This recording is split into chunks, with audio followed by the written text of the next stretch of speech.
એમાં શું લખેલું કે 1836 ને 17 વડે ભાગતા શું ભાગફળ મળે? બરોબર. તો આ ભાગફળ કોને કહેવાય આપણે જોવું પડે. તો ભાગાકારમાં 4 મુખ્ય પદો આવે. બરોબર. ભાજક, ભાજ્ય, ભાગફળ અને શેષ. ભાજક એટલે કે જેના વડે કોઈ સંખ્યાને ભાગવામાં આવે. બરોબર. ભાજ્ય એટલે કે જે સંખ્યા ભાગવામાં આવે તે સંખ્યા પોતે.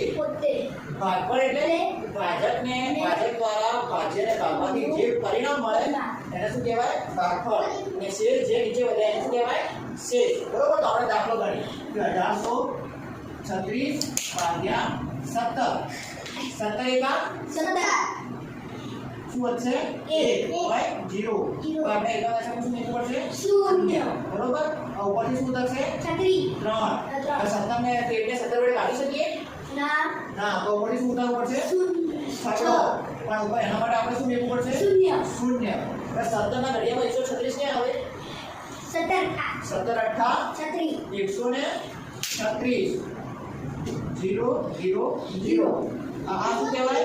શેષ. આને કહેવાય ભાજ્ય. જેના વડે ભાગવામાં આવે એને કહેવાય ભાજક. અને ઉપર જે પરિણામ મળ્યું એને કહેવાય ભાગફળ. બરોબર. હવે દેખો સરાસરી કોને કહેવાય? ખબર છે?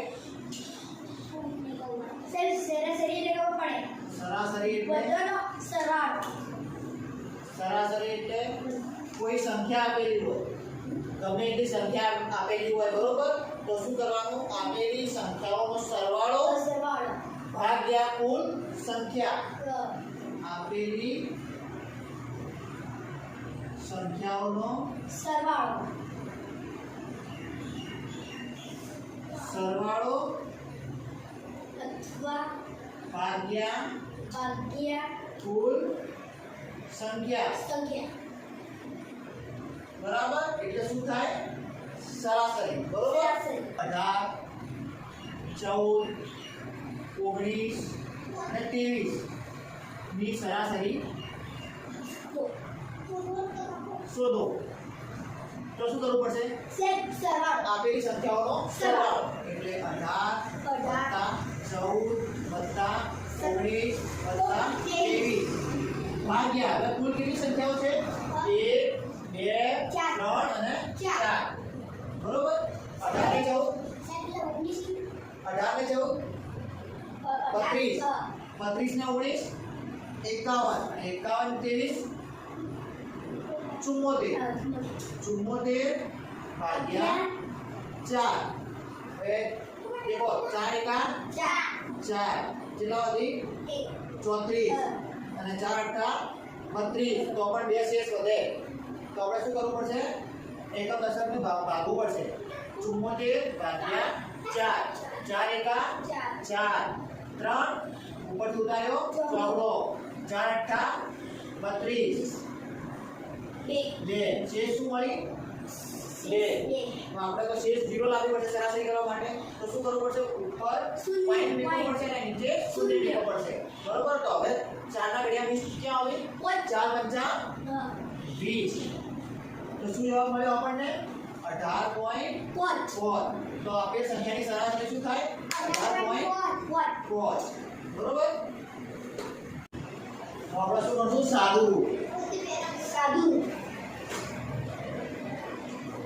સાદું રૂપ માટે એક નિયમ હંમેશા યાદ રાખવો પડે. કયો નિયમ? ભાગુસભાનો નિયમ.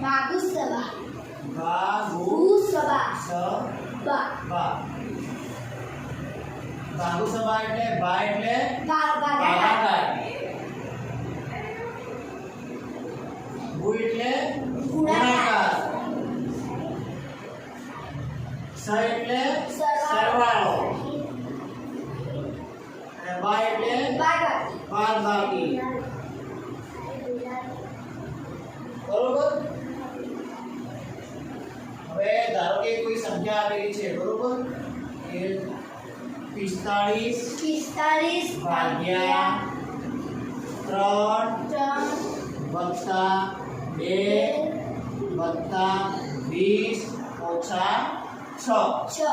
તો આપણે સૌ પ્રથમ શું કરવું પડશે ભાગાકાર પણ અહીંયા તો એક સંખ્યા કૌંસમાં આપેલી છે તો કૌંસમાં આપેલી સંખ્યાને આપણે પ્રથમ મહત્વ માપવું પડશે તો આપણે કૌંસમાં આપેલી સંખ્યાને પહેલું બહાર લાવવી પડશે શું કરવાનું 3 વત્તા 2 એટલે 5 વત્તા 20 માઈનસ 6 હવે આપણા નિયમ મુજબ સૌ પ્રથમ શું કરવું પડશે ભાગાકાર તો 45 ભાગ્યા 5 એટલે 5 ના ઘડિયા 45 છે આવે 5 નવા 45 વત્તા 20 ઓછા 6 હવે શું થાય ગુણાકાર તો આપેલો નહીં એટલે ડાયરેક્ટ શું થાય સરવાળો 9 20 29 ઓછા 6 અને 29 માં જે 6 આવે તો 23 તો આપેલ સંખ્યાનો જવાબ ઓકે લો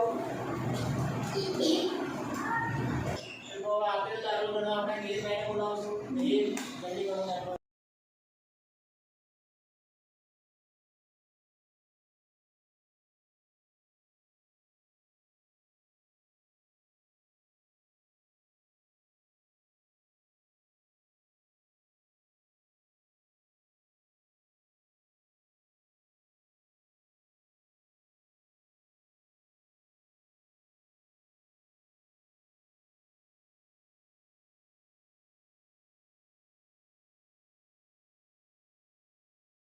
ખૂબ જ સરસ સાચો છે દાખલો વિડીયો દાખલો ગણવા આવશે રોહન